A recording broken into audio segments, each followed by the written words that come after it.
সমাবেশ করার কোন অধিকার তোমাদের নয়। নারী সংস্কার কমিশন নারী ও পুরুষের সমান অধিকারের কথা বলে ক্ষান্ত হয় নাই। তারা বলেছে যৌন কর্মীদেরকে স্বীকৃতি দিতে হবে তাদের।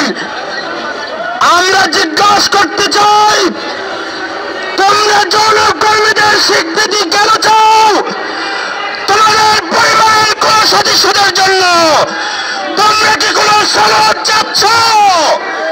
আর জাতি সে প্রশ্ন রাখতে চায়, স্পষ্ট বলতে চাই, কোরআনের সংবিধান থেকে তারা এমন কোন উক্তি কোরআনের বিরুদ্ধে তারা করতে পারে না, তাদের সেই অধিকার নাই। তারা ধর্মের বিরুদ্ধে স্পষ্ট বক্তব্য দিয়েছে, বলেছে রাষ্ট্রের সংবিধানে ধর্মের কথা দিয়ে শুরু হতে পারে না। আমরা প্রশ্ন করতে চাই যে রাষ্ট্রের 85% মুসলমান ধর্মীয় বিশ্বাসে বিশ্বাসী। শুধু তাই নয়, ভিন্ন ধর্মাবলম্বী যারা তারাও তাদের ধর্মে বিশ্বাসী। তাহলে ধর্ম বিশ্বাস করে না এই পরিমাণ, ওই নাস্তিকদের পরিমাণ হবে 0.00001%।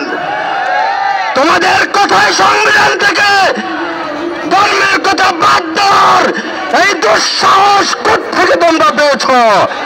শেষ কথা বলতে চাই, সরকার যদি তাদের সুপারিশ গ্রহণ করে তবে দেশের তৌহিদি জনতা বিগত বিভিন্ন সময়ে ধর্মের বিরুদ্ধে যে আস্থান করেছিল, ওই তসলিমা নাসরিন থেকে শুরু করে আহমদ শরীফদেরকে যে পরিণতি তাদের হয়েছে, সেই পরিণতির অপেক্ষা করার আহ্বান জানিয়ে বক্তব্য শেষ করছে। আল্লাহ